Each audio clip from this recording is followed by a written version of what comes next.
Harry Baker. I am the World Poetry Slam champion. Got up there. Normally too heavy to take to gigs. And I am delighted to be performing to you. I miss performing live. I miss audiences. I miss you as a broad concept and also you specifically. But I would love to share a couple of my poems with you, talk a bit about where it's taken me. I'll start off old, I'll end up new. We'll go on a journey together. It will be amazing. I always love words. I used to do a paper round before school, and that was one of my favourite times to just play around with writing. And I once had the genius revelation that the word bumble rhymed with lots of things. So in my head, I started making a sort of poem/rap about a bumbly, mumbly, jumbly, rumbly, stumbly, crumbly bee. And I was so excited by this that I did what anyone my age would have done when they were that excited. I went home and I made a Facebook status about it where I said, I'm getting a buzz writing about bees because I'm hilarious. And my friend Sam commented on that, said, oh honey, that's so sweet. And that ended up in this sort of weird bee-themed pun-off between me and my friends. And that led to me researching bumblebees on the internet. And while I was on the Wikipedia page for bumblebees, I discovered two key things. The first was that I needed to get a life. The second was that bumblebees, scientists once thought they could prove they couldn't fly because their wings are too small, body was too big. But obviously bees can fly. So I love this story of this tiny little insect doing its own thing, sticking it to the man, forget the haters, believe in yourself, especially if you're a fat bee. So I tried to apply that to my life, and this is the poem that I wrote. You see, the scientist said the bumblebee couldn't fly. She lacked the wing beats per minute or the necessary size. But the bumblebee in her ignorance proved him wrong. She knew that she could fly because she'd flown all along, and I imagine if she'd listened to that man, she might have stopped, given up on the spot, tucked her wings in and dropped. So don't ever let someone tell you what you can't do, because just because it's proven doesn't mean it's true. Bzzz. The bumblebee bumbled. Loving her life, she hums as she flies. Bzzz. The bumblebee fumbled, clumsily stumbled from flower to flower.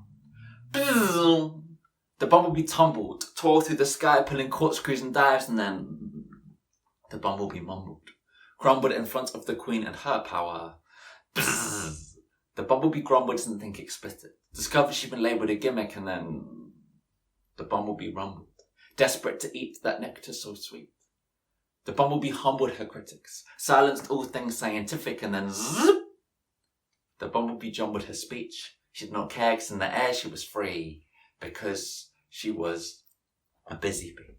Loved to fly to flowers and visit trees, deliver seeds efficiently, more so than in a breeze, intricate, intimate, meticulous, auxiliary, and gather more honey than any sick MC. You see, ever since she learned to fly, she'd earned her stripes. Despite the words of hype from learned types, suppressed the urge to fight or turn and hide into triumph of sky and birds up high. Her confidence was soaring. She saw scientists as boring, the sort of people she should be ignoring because they made no sense. At least no scent as sweet as pollen, even centimetres from it, they depended on their drawings. They would rather follow their charts than follow their hearts. If they saw a bee leave, they still believed the grass to preferred facts and figures to bees, wax and figure, but she begged to differ. She flew past and laughed. And meet the scientist. His aim in life was to try and dismiss any hypothesis he deemed preposterous.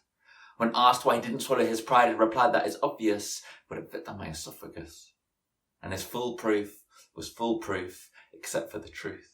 If the bumblebee had read his report, she'd have agreed she was too heavy, therefore she'd never be airborne, but ignorance is bliss. That begins with the bee. So this one is for the bees in the hives, living lives of aviation. The ones who survive and survive through pollination, the ones that thrive in those sticky situations with their flocky nucky hilly-pillification. They are doing what they're doing for the buzz, not for love or money, moving and manoeuvring above. If the weather's sunny, proving to the humans their conclusions are confusing and unusually refusing to budge. This is for those who are being themselves, who believe in themselves.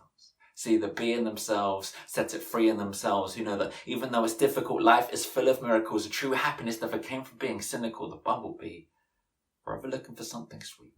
Overcoming tumbleweed by holding on to some belief in summary. This is for those that stay summary. And there will be bees to come, whatever comes to be. Because the scientist said the bumblebee couldn't fly. She lacked the wing beats per minute or the necessary size, but the bumblebee in her ignorance proved them wrong. She knew she could fly because she'd flown all along, and I imagine if she listened to that man, she might have stopped, given up on the spot, tucked her wings in and trot.